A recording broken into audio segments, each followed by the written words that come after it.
మంత్రులను, శాసనసభ్యులను, ప్రభుత్వ సలహాదారులను, కార్పొరేషన్ చైర్మన్లను, అదేవిధంగా వివిధ శాఖలకు సంబంధించిన అధికారులను, మరీ ముఖ్యంగా ఈరోజు అభినందించడానికి ఆహ్వానించిన విద్యార్థులు, వాళ్ళ తల్లిదండ్రులందరికీ కూడా మనస్ఫూర్తిగా నేను అభినందనలు తెలియజేస్తున్నా.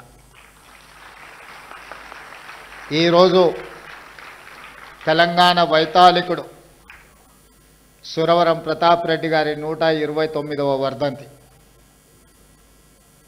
ఆనాడు నిజాం సర్కార్కు వ్యతిరేకంగా ప్రజల్లో చైతన్యం తీసుకొచ్చి ప్రజాస్వామిక దేశంగా భారతదేశంలో హైదరాబాదు రాష్ట్రాన్ని విలీనం చేయడంలో వారు అత్యంత క్రియాశీలక పాత్ర పోషించారు.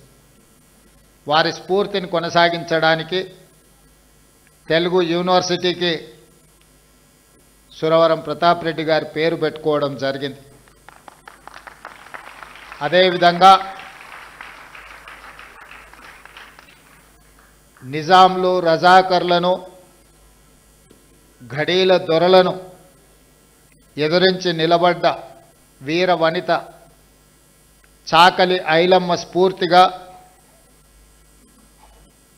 యూనివర్సిటీకే మహిళా యూనివర్సిటీ, కోటిలో మహిళా యూనివర్సిటీకి వీరవనిత చాకలి ఐలమ్మ పేరు పెట్టుకొని ఆ పోరాట స్ఫూర్తిని తాడిత పీడిత వర్గాలకు గొంతుకై పోరాటానికి స్ఫూర్తినిచ్చిన చాకలి ఐలమ్మ పేరు ఈరోజు మహిళా యూనివర్సిటీకి మనం పెట్టుకోవడం జరిగింది.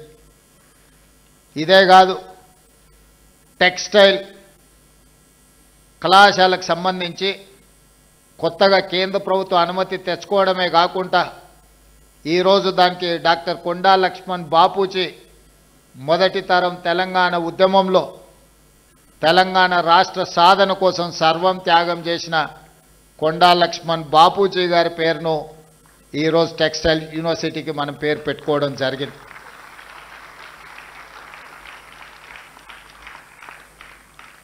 ఈరోజు ఈ అంశాలన్నింటిని కూడా మీ ముందు ప్రస్తావించడానికి ప్రధానమైన కారణం సమాజంలో రుగ్మతలను తొలగించి, అసమానతలను తొలగించి సమాజాన్ని నిర్మించాలనుకుని ప్రజల కోసం పాటుపడ్డ వాళ్ళు చరిత్రలో శాశ్వతంగా నిలిచిపోతారు. వాళ్ళ స్ఫూర్తితోని ఈ ప్రభుత్వం ఇందిరమ్మ రాజ్యం ఏర్పడ్డది. ఈనాడు ఈ వేదిక మీద మిత్రులు బట్టి విక్రమార్క గారు కావచ్చు, గడ్డం ప్రసాద్ కుమార్ గారు కావచ్చు, లేకపోతే డాక్టర్ కావ్య కావచ్చు, వంశీ కావచ్చు, డాక్టర్ లక్ష్మీకాంతరావు కావచ్చు, డాక్టర్ కవ్వంపల్లి సత్యనారాయణ కావచ్చు, లేకపోతే నాగరాజ్ ఐపీఎస్ కావచ్చు, వీళ్ళందరూ వేదిక మీద ప్రజాప్రతినిధులుగా చట్టసభలకు ప్రాతినిధ్యం వహించడమే కాకుండా వీళ్ళందరికీ కన్వీనర్గా పనిచేస్తున్న డాక్టర్ మల్లు రవి గారు కావచ్చు, వీళ్ళందరి జీవితంలో ఎందుకు రాణించిండ్రు? ఈరోజు చిన్న వయసులోనే వంశీ ఎంపీ కావడము, కావ్య డాక్టర్గా రాణించడమే కాకుండా ఈరోజు పార్లమెంట్ సభ్యురాలుగా ప్రాతినిధ్యం వహిస్తున్నదంటే దీనికి ప్రధానమైన కారణం ఈ దేశానికి స్వతంత్రం ఇప్పించిన కాంగ్రెస్ పార్టీ, పండిత్ జవహర్లాల్ నెహ్రూ గారు మొట్టమొదటి ప్రధానమంత్రిగా ఈ దేశ ప్రజలు పరిపాలన చేసుకోవడానికి అవసరమైన రాజ్యాంగాన్ని రచించుకోవడానికి డాక్టర్ బాబాసాహెబ్ అంబేద్కర్ గారి నాయకత్వంలో ఈ రాజ్యాంగాన్ని దేశానికి అందించడం జరిగింది. డాక్టర్ బాబాసాహెబ్ అందించిన రాజ్యాంగం, ఆ స్ఫూర్తి ఈనాడు కాంగ్రెస్ పార్టీ ఎస్సీ ఎస్టీ రిజర్వేషన్లు అందించడం ద్వారా సమాజంలో అణిచివేతకు గురైతున్న వీళ్లను, పాలితులుగా ఉన్న దళితులను, గిరిజనులను పాలకులుగా తయారు చేసి పాలసీలను ఈ దేశానికి అందించే అవకాశం కాంగ్రెస్ పార్టీ ఇచ్చింది. అందుకే వీళ్ళు చదువుకొని విద్యలో, ఉద్యోగాలలో, వృత్తి నైపుణ్యంలో కాంగ్రెస్ పార్టీ అందించిన రిజర్వేషన్లను అందిపుచ్చుకొని డాక్టర్లుగా, ఐపీఎస్లుగా, ప్రజాప్రతినిధులుగా ఈరోజు ఈ సమాజంలో రాణించి ఈరోజు ఈ వేదిక మీద నిలబడి మీకు ఆదర్శంగా మీ ముందు నించున్నారు. దీనికి ప్రధానమైన కారణం కాంగ్రెస్ పార్టీ, పండిత్ జవహర్లాల్ నెహ్రూ గారు, శ్రీమతి ఇందిరాగాంధీ గారు. మిత్రులారా, ఈరోజు ఈ గౌరవం, ఈ సమాజంలో గుర్తింపు వీళ్ళకు కులం వల్ల రాలేదు, వీళ్ళకు చదువు వల్ల గుర్తింపు వచ్చింది. చదువే ఈరోజు వాళ్ళని గౌరవం తెచ్చిపెట్టింది. ఆ చదువే ఈ వేదిక మీద ఈరోజు కూర్చోబెట్టింది.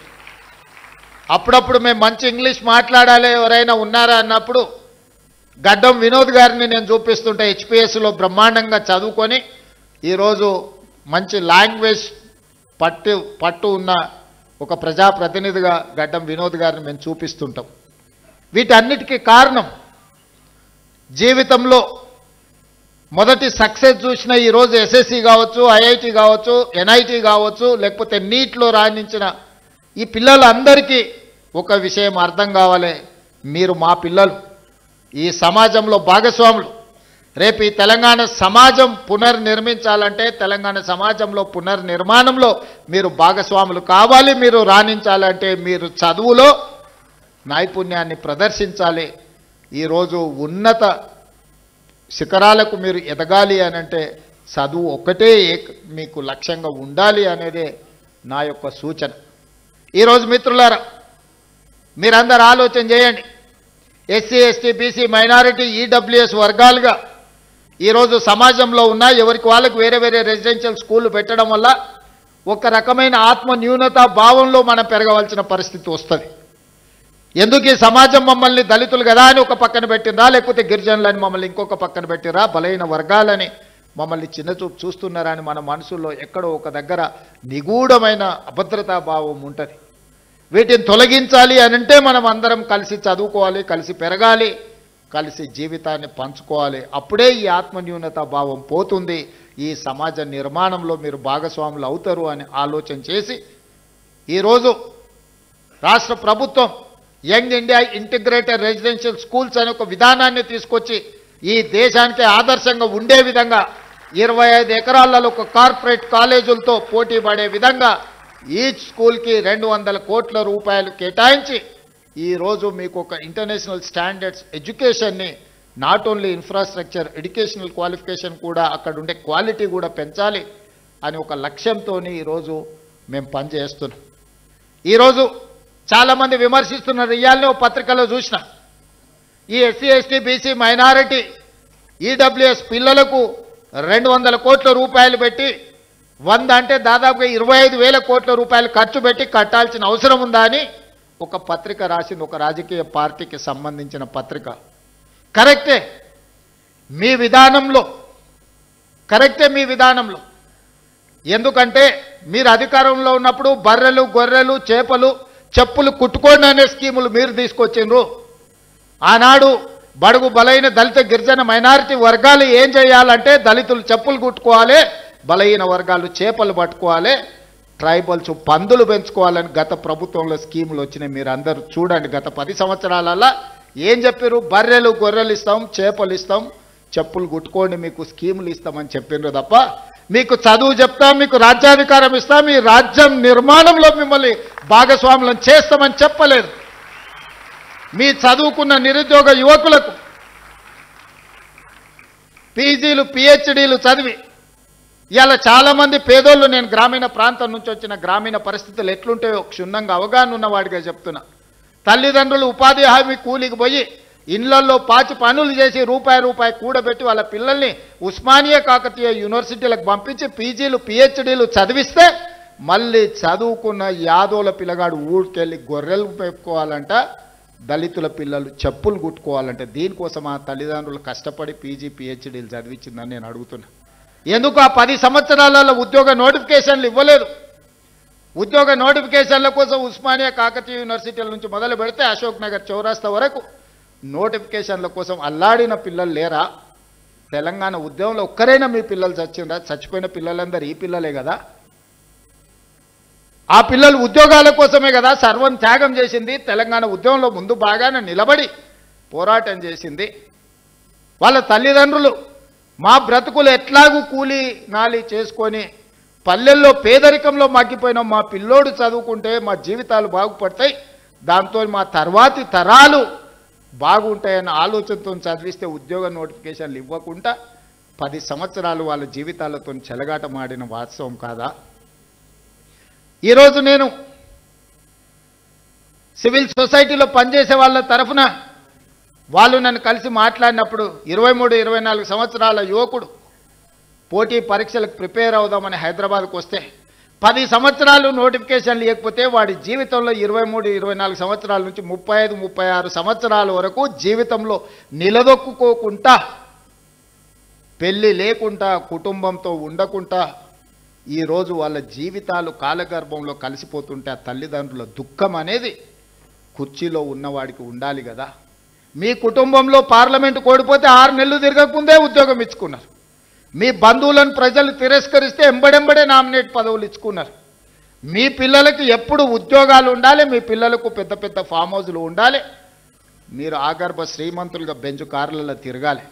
మేమేం వద్దంటలేం, మీరు లావిష్ లైఫ్ మీరు గడపండి, కానీ కనీసం మా పిల్లలకు పోటీ పరీక్షలు నిర్వహించాలన్న ఆలోచన మీకు రాలే. ఇవాళ మా ప్రభుత్వం వచ్చిన మొదటి సంవత్సరంలో ఆన్ రికార్డ్ నేను ఛాలెంజ్ చేస్తున్న, ఈ దేశంలో ఏ రాష్ట్ర ముఖ్యమంత్రినైనా, ఏ ప్రభుత్వమైనా, ఏ పాలకులైనా ఒక్క సంవత్సరంలో 59,000 ప్రభుత్వ ఉద్యోగాలు ఇచ్చిన ఎవరైనా ముఖ్యమంత్రి రాష్ట్ర ప్రభుత్వం ఉంటే వాళ్ళు విధించే ఏ శిక్షకైనా నేను మా ఉప ముఖ్యమంత్రి గారు సిద్ధంగా ఉన్నాము. మా ప్రభుత్వం, మా మంత్రివర్గం మొదటి సంవత్సరంలో 59,000 ప్రభుత్వ ఉద్యోగ నియామక పత్రాలు ఏ ఎల్బీ స్టేడియంలో మేము మంత్రులుగా ముఖ్యమంత్రిగా ప్రమాణ స్వీకారం చేసినామో అదే ఎల్బీ స్టేడియంలో వాళ్ళందరినీ పిలిపించి నియామక పత్రాలు వాళ్ళ చేతులకు అందించినప్పుడు ఆ పేదవాళ్ళ తల్లిదండ్రుల కళ్ళల్లో చూసిన ఆనందం జీవితకాలం గుర్తుంటుంది. ఎందుకంటే వాళ్ళ పిల్లలు ప్రయోజకులైనప్పుడు ఆ తల్లిదండ్రుల కళ్ళల్లో కనిపించే ఆనందం ఒక గొప్ప అనుభూతి. అది మాటలకు అందదు, మాటలు చెప్పినా సరిపో. అట్లా 59,000 మందికి ఎల్బీ స్టేడియంలో మొదటి సంవత్సరంలోనే ప్రభుత్వ ఉద్యోగ నియామకాలు అందించి మాకిచ్చిన అవకాశాన్ని సద్వినియోగం చేసుకునే ప్రయత్నం చేస్తున్నాం. ప్రైవేట్ కార్పొరేట్ కంపెనీల్లో కూడా దాదాపుగా ఈ సంవత్సరన్నరలో 1,00,000 ఉద్యోగాలు లెక్కగట్టి ఈరోజు పెట్టుబడులు తెచ్చి మన చదువుకున్న పిల్లలకు ఉద్యోగాలు అందించినాం. కానీ ఇవి సరిపోవు, నాకు స్పష్టంగా తెలుసు. దాదాపుగా పబ్లిక్ సర్వీస్ కమిషన్ నమోదు చేయించుకుంటే నిరుద్యోగులు పట్టభద్రుల పైన చదువుకున్న వాళ్ళు 20 లక్షల మంది దాకా ఉన్నారు. వీళ్ళందరికీ ప్రభుత్వంలో ఉద్యోగ అవకాశాలు వస్తాయంటే రావచ్చు, రాకపోవచ్చు. కానీ ప్రభుత్వం పెట్టవలసిన పోటీ పరీక్షలు పెట్టి ఫలితాలను ప్రకటిస్తే వాళ్ళు జీవితంలో ఇంకో ఓపి ప్రయాణం చేస్తారు. పరీక్షలు పెట్టకుంటుంటే ఆ పరీక్షల కోసమే 10 సంవత్సరాలు అశోక్ నగర్లను, అమీర్పేట్ చౌరస్తాలను, దిల్సుఖ్ నగర్లను కోచింగ్ సెంటర్ల చుట్టూ తిరుక్కుంటూ యుక్త వయసు మొత్తం కాలగర్భంలో కలిసిపేసిన తర్వాత వాళ్ళు ఎందుకు ఉపయోగపడతారు? అందుకే పోటీ పరీక్షలు ఎంబడెంబడే పెడితే గత 10 సంవత్సరాలలో పరీక్షలు పెట్టట్లేదని రోడ్ల మీద ధర్నాలు చేసిన నిరుద్యోగ యువకులు ఇంత మీద పరీక్షలు పెడితే ఎట్లా కొంత వాయిదా వేయండి అని ధర్నాలు చేసిన చరిత్ర ఎప్పుడైనా ఉందా? మొదటిసారి మన ప్రభుత్వంలో మొదటి సంవత్సరంలోనే ఆ సిచ్యువేషన్ చూసినాం. నా బాధ, నా ఆవేదన ఒక్కటే, నా ఆలోచన ఒక్కటే, పరీక్షలు వాయిదాలు పెట్టినా కొద్దిగా ఆ పిల్లలు ఇంకో పని చేసుకోరు, ఇంకొక దానికి ప్రిపేర్ అవ్వరు. 65 రోజుల్లో 11,000 మంది టీచర్ల నియామకాలు చేపడితే 3 లక్షల మంది పరీక్షలు రాసింది, ఉద్యోగాలు ఇచ్చింది 11,000 మంది. మరి దాదాపుగా 2,89,000 మంది ప్రత్యామ్నాయం ఎత్తుకుంటారు. పరీక్ష అయిపోయి ఫలితాలు వస్తే ఇక మాకు ప్రభుత్వ టీచర్ ఉద్యోగానికి అవకాశం లేదు, మేము జీవితంలో ఇంకో ప్రయత్నం చేసుకోవాలి, ఇంకో పని చేసుకోవాలని ఆ దిశగా వాళ్ళు ఆలోచన చేసుకునే అవకాశం ఉంటుంది. ఈ రకంగా గ్రూప్ 1 పరీక్షలు 563 కంబైన్డ్ స్టేట్లో కూడా అన్ని ఉద్యోగాలు ఎప్పుడు ఇవ్వలే. ఆనాడు గ్రూప్ 1 పరీక్షలు మీకు తెలుసు, గత ప్రభుత్వం పరీక్షలు పెడతామని చెప్పి పెట్టి ప్రశ్న పత్రాలు జిరాక్స్ సెంటర్లలో పల్లి బఠానీలలాగా అమ్మి వాళ్ళకు కావాల్సిన వాళ్ళను పరీక్షలలో పాస్ చేసుకున్న పరిస్థితి వస్తే పట్టుకొచ్చి లోపలేసి రద్దు చేసి కొత్త పరీక్షలు పెట్టినాం. దాదాపు 5 లక్షల మంది ఈరోజు ఆ పరీక్షలకు ప్రిపేర్ అయ్యారు. నియామక పత్రాలు అందించేటప్పుడు వండుకున్న వంట నోట్లో పెట్టుకునే సందర్భంలో ఈరోజు కింద పడేసి పొలిటికల్ లిటిగేషన్స్ ఈరోజు కోర్టులు వేసి నియామక పత్రాలు అందకుండా ఆపినరు. ఇది ఒక ఆవేదన. ఎందుకంటే సమాజానికి మంచి చేద్దాం అనుకున్నప్పుడు కొంతమంది ఇట్లాంటి వాళ్ళు ఉంటారు. ఇవాళ group 1, group 2, group 3, group 4 exams పారదర్శకంగా నిర్వహించడమే కాకుండా ఫలితాలను ప్రకటించి నియామక పత్రాలు అందించి తెలంగాణ రాష్ట్ర ప్రభుత్వం తన బాధ్యతను నెరవేర్చాలనుకుంటుంటే ఈరోజు గ్రూప్ 1లో 563 మంది స్టేట్ లెవెల్ ఆఫీసర్స్ని ఈరోజు 89% ఎస్సీ ఎస్టీ బీసీ మైనారిటీలు సెలెక్ట్ అయినారు. అందులో 89% గ్రూప్ 1 పరీక్షల్లో దాదాపుగా ఎస్సీ ఎస్టీ బీసీ మైనారిటీలు ఈడబ్ల్యూఎస్ వాళ్ళు ఈరోజు సెలెక్ట్ అయినారు. ఇవాళ నోటికాడికి వచ్చిన ముద్దను ఎవడో కింద పడేసి మట్టిపాలు చేస్తే ఆ తల్లిదండ్రుల దుఃఖం ఎట్లుంటుందో ఒకసారి ఆలోచన చేయండి. ఇవాళ 563 మంది గురించి నేను మాట్లాడతలే. పరీక్షలు రాసిన వాళ్ళు ప్రత్యామ్నాయంగా ఏదైనా ఎత్తుకుందామనే సందర్భంలో ఈ ఉన్న పరీక్షలు ఫలితాలను వాయిదా పెట్టడంతో వాళ్ళకు మళ్ళీ ఒక ఆశ, ఏమన్నా మళ్ళీ పరీక్షలు వస్తాయో, ఇవి రద్దు అవుతాయో, మళ్ళీ చదవాలంటే ఇప్పుడు నేను ఎక్కడికో పోతే మళ్ళీ వెనకొచ్చి చదువుకోవాలన్నా లేదా? త్రిశంకు స్వర్గంలో ఈరోజు మళ్ళీ 5 లక్షల మంది నిరుద్యోగ యువకులను గతంలో 10 సంవత్సరాలు పరీక్షను నిర్వహించని పార్టీలు ఈరోజు ఈ కేసులు వేసి ఈ విద్యార్థులను ఇరుక్కున పెడుతున్నాయి. 2011 తర్వాత గ్రూప్ 1 పరీక్షలే నిర్వహించలేదు. 15 సంవత్సరాలైంది గ్రూప్ 1లు. ఆ ఏళ్ళ గ్రూప్ 1 రాద్దాం అనుకున్నోడు ఇవాళ 15 ఏళ్ళ వరకు పరీక్షలు పెట్టలేదంటే వాళ్ళ వయసు ఎంత ఉంటుందో మీరు ఒకసారి ఆలోచన చేయండి. ఇదొక సోషల్ ఇష్యూ కింద మారుతున్నది, సామాజిక సమస్య కింద మారుతున్నది. ఇట్లాంటి వాళ్ళను మీరు విద్యార్థులు అందరూ నిశ్చితంగా గమనించాలి. ఇలాంటి వాళ్ళను ఎక్కడైనా ఎదురుపడితే అడగాలి, ఎందుకయ్యా మా ఉద్యోగాలకు అడ్డం పడుతున్నారు? ఎవరైనా వాళ్ళ ఎన్నికలు ఒక 6 నెలలు ఆగుతారా? వాళ్ళ ఇంట్లో ఓడిపోతే 6 నెలలు కూడా ఒక్కరికి కూడా ఆపకుండా ఉద్యోగాలు ఎంబడెంబడే ఇచ్చారు. కానీ మన పిల్లల ఉద్యోగాలకు వచ్చేటప్పటికి వాళ్ళకు ప్రతిదీ రాజకీయమే. అందుకే ఈరోజు మన పిల్లల్ని ప్రోత్సహించాలి, వాళ్ళని అభినందించాలి, స్వయంగా వాళ్ళని కలవాలి. ఇక్కడున్న అందరు నేను అడుగుతున్న, తెలంగాణ వచ్చిన 10 సంవత్సరాలలో ఎప్పుడన్నా ముఖ్యమంత్రిని కలిసిరా? మీరు కలిసిరా? ఎవరైనా కలిసిన వాళ్ళు ఎవరైనా ఉంటే చేయొద్దండి. కానీ నేను మిమ్మల్ని రెగ్యులర్ కలుస్తూనే ఉన్నా కదా. ఇది తేడా. ప్రజాపాలనకు దొరల పాలనకు. ముఖ్యమంత్రి అంటే ఆకాశంలోకి వెళ్ళి ఊడిపడ్డ పదవి కాదు, అది ప్రజలు ఆశీర్వదించి, ముఖ్యంగా దళితులు, గిరిజనులు, ఆదివాసీలు ఆశీర్వదిస్తే ఈ కుర్చీ వస్తుంది. ఆ కుర్చీ వాళ్ళ కోసం కాకుండా మన కోసం వినియోగించుకోవడం కాదు. అందుకే మీ మధ్యలో ఉండాలి, మీతో ఆలోచనలు పంచుకోవాలి. ఇదే కాదు, సివిల్స్ గతంలో మన దగ్గర ఐఏఎస్లు ఐపీఎస్లు సెలెక్ట్ తక్కువ అయ్యేవాళ్ళు. ఎందుకంటే కోచింగ్కి వెళ్ళాలంటే ఢిల్లీకి వెళ్ళాలనో ఇతర ప్రాంతాలకు వెళ్ళాలన్నట్టుగా ఉండే. మన దగ్గర ఉన్న కోచింగ్ సెంటర్లు లిమిటెడ్.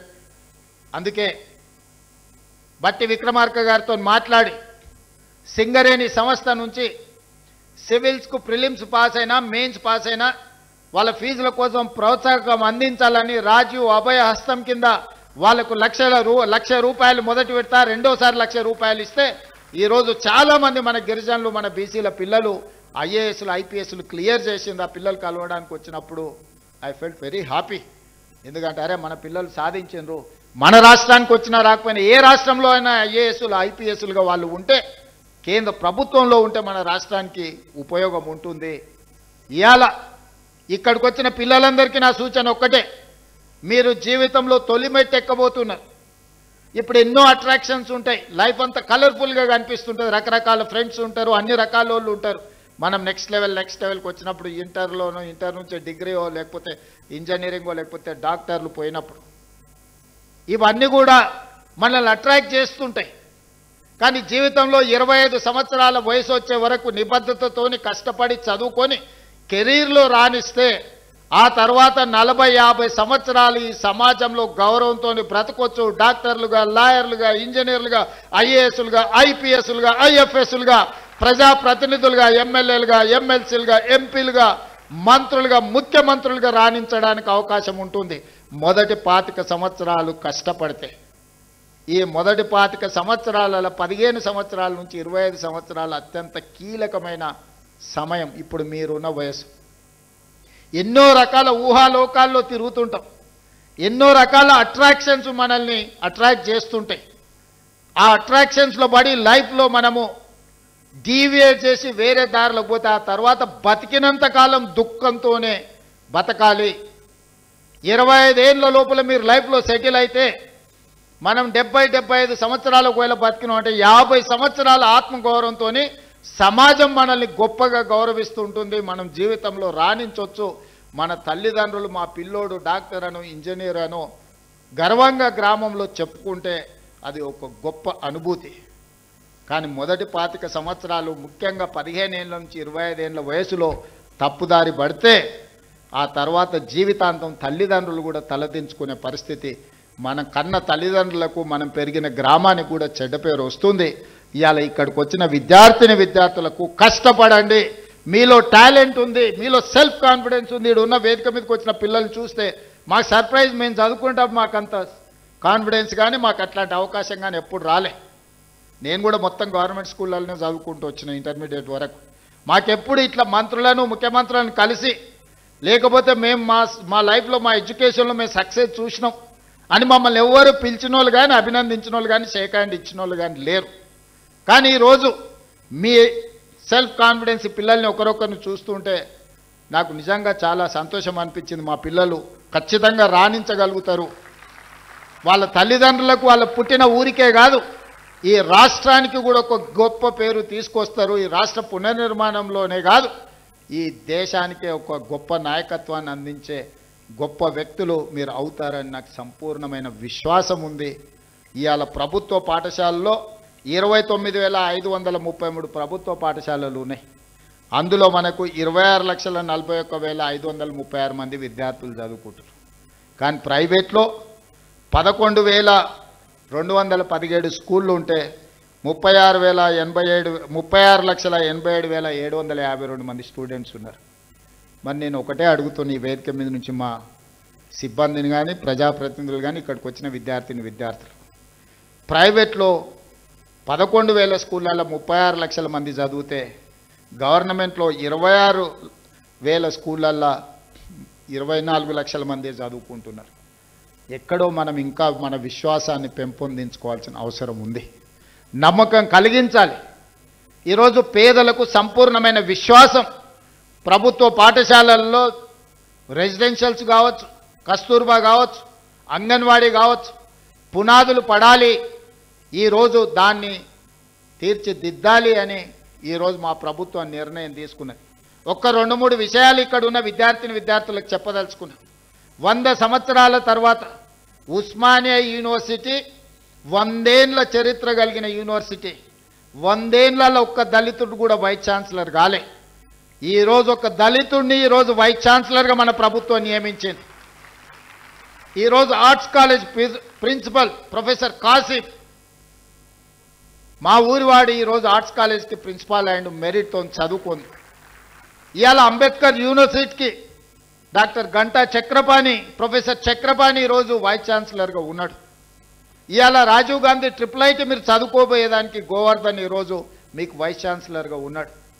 హయ్యర్ ఎడ్యుకేషన్లో ప్రొఫెసర్ పురుషోత్తం వైస్ చైర్మన్గా ఈరోజు మీకు ఉన్నాడు. ఈరోజు విద్యా కమిషన్ని విద్యలో సమూలమైన సంపూర్ణమైన మార్పులు తీసుకురావాలి అని అంటే ఏమి చెయ్యాలి అంటే ఆ ఆత్మ ఉండాలి అని చెప్పి ఈరోజు మురళి IAS ఆఫీసర్ని ఈరోజు విద్యా కమిషన్ చైర్మన్గా నియమించిన.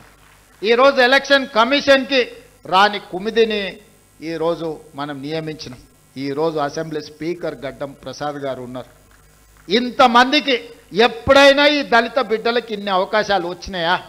మీరు ఒక్కసారి ఆలోచన చేయండి. ఇవాళ ప్రభుత్వం ఉన్నది కాబట్టి అసెంబ్లీ స్పీకర్ ఆయన ముఖ్యమంత్రిని చేస్తాను మోసం చేస్తే ఆయనను అధ్యక్షాన్ని పిలిచి మైక్ అడుక్కునే పరిస్థితి ఒక దళిత బిడ్డ చేతిలో పెట్టి నువ్వు ఆడ తప్పించుకున్నా ఈడ తప్పించుకోలేవు అని చెప్పి మా సోదరుడు గడ్డం ప్రసాద్ కుమార్ గారిని అసెంబ్లీ స్పీకర్గా ఈరోజు ఇందిరమ్మ రాజ్యంలో ప్రభుత్వంలో మనం చేసినాం. ఆర్ట్స్ కాలేజ్ కానీ ఉస్మానియా యూనివర్సిటీ కానీ లేకపోతే అంబేద్కర్ యూనివర్సిటీ కానీ రాజీవ్ గాంధీ IIITకి కానీ, హయ్యర్ ఎడ్యుకేషన్లో కానీ, విద్యా కమిషన్లో కానీ, ఎలక్షన్ కమిషన్లో ఇన్ని చైర్మన్ పదవులు. ఈరోజు ఈవెన్ లాలో కూడా పబ్లిక్ ప్రాసిక్యూటర్ నాగేశ్వరరావు గారిని దళితుడిని ఈరోజు పెట్టినాం. ఇప్పటివరకు స్వతంత్రం వచ్చినప్పటి నుంచి ఏ రోజు కూడా ఒక దళితుడికి అవకాశం రాలే. ఎన్ని ఎస్సీ కార్పొరేషన్ ప్రీతం సరే కదా. సో నేను అనేది ఏంటి అంటే ఇవన్నీ కూడా కులం ఒక్కదాంతోనే అవకాశాలు రాలే, వాళ్ళు చదువుకున్నారు కాబట్టి ఇవాళ అవకాశాలు వచ్చినాయి. ఇవాళ ఫైనాన్స్ను మేము తీర్చిదిద్దుతున్నాం అంటే సెంట్రల్ యూనివర్సిటీ స్టూడెంట్ ఈరోజు డిప్యూటీ సీఎంగా సెంట్రల్ యూనివర్సిటీలో చదువుకొని రాణించిన మల్లు బట్టి విక్రమార్క గారు ఈరోజు ఆర్థిక మంత్రిగా డిప్యూటీ సీఎంగా ఉన్నాడు కాబట్టి ఈ నిధులన్నిటిని కూడా ఒక సిస్టమేటిక్గా స్ట్రీమ్లైన్ చేసి మీ దగ్గరికి పంపిస్తున్నాం. దీనికంతా చదువే కారణం. దేశ భవిష్యత్తు తరగతి గదుల్లో ఉంది. ఇవాళ మీరు కష్టపడి చదువుకొని రాణిస్తే ఈ రాష్ట్రానికే మీరు నాయకత్వం వహించే అవకాశం వస్తుంది. మీరందరూ రాణించాలని, మీ జీవితం ఉజ్వలంగా ఉండాలి అని, ఈ ప్రభుత్వం మీకు అండగా నిలబడుతుంది అని, రేవంత్ అన్న అని మీరు ఎప్పుడు పిలిచినా మీకు పలికే నాయకుడిగా మీకు తోడుగా నేను ఉంటానని, మా పిల్లలు రాణించాలి, మా పిల్లలు బాగుండాలి అని నిండు మనసుతో ఈ వేదిక మీద ఉన్న మేమందరం కోరుకుంటున్నాము. మీ మంచే మా మంచి. ఈరోజు ఏది జరిగినా మీరు బాగుంటే ఈ రాష్ట్రం బాగుపడుతుందని సంపూర్ణంగా నమ్ముతూ ఈ పిల్లలందరికీ మనస్ఫూర్తిగా అభినందన తెలియజేస్తున్నా. రాణించండి. ఈరోజు స్పోర్ట్స్ కోసం కూడా ఈరోజు young India skill university, skills లేని వాళ్ళకి స్కిల్స్ నేర్పడానికి యంగ్ ఇండియా స్కిల్స్ యూనివర్సిటీ ప్రారంభించినాం. అదేవిధంగా స్పోర్ట్స్లో రాణించడానికి యంగ్ ఇండియా స్పోర్ట్స్ యూనివర్సిటీని ఈరోజు పెట్టినాం. ఈరోజు పోలీసులో పనిచేసే వాళ్ళకు యంగ్ ఇండియా పోలీస్ స్కూల్ అంటే ఒక సైనిక్ స్కూల్ లాగా రాణించడానికి young India police school police డిపార్ట్మెంట్లో పనిచేసే వాళ్ళకి పెట్టినాం. ఈరోజు గ్రామీణ ప్రాంతాలలో ఉండే పేదవాళ్ళకి ఎస్సీ ఎస్టీ బీసీ మైనారిటీ అదేవిధంగా ఈడబ్ల్యూఎస్ పిల్లలకు young India integrated residential schools పెట్టినాం. మీరు యంగ్ ఇండియాలో భాగస్వాములు. Young India is my brand. మీరు నా బ్రాండ్ అంబాసిడర్లను తెలియజేస్తూ మీ అందరిని అభినందిస్తూ సెలవు తీసుకుంటున్నారు. ధన్యవాదాలు మిత్రులారా. ధన్యవాదాలు సార్. చివరి కార్యక్రమంగా మాకు 100% సాధించినటువంటి ఒక 13 మంది ప్రిన్సిపల్స్కి తలా 5 లక్షలు చొప్పున చెక్ ఇస్తున్నారు. ముఖ్యమంత్రి వర్యులు గౌరవనీయులు రేవంత్ రెడ్డి గారు చేత మేరకి డిప్యూటీ సీఎం గారు, రవాణా శాఖ మంత్రి వర్యులు గౌరవ స్పీకర్ గారు చేత మీదకి సన్మానం జరుగుతున్నాయి.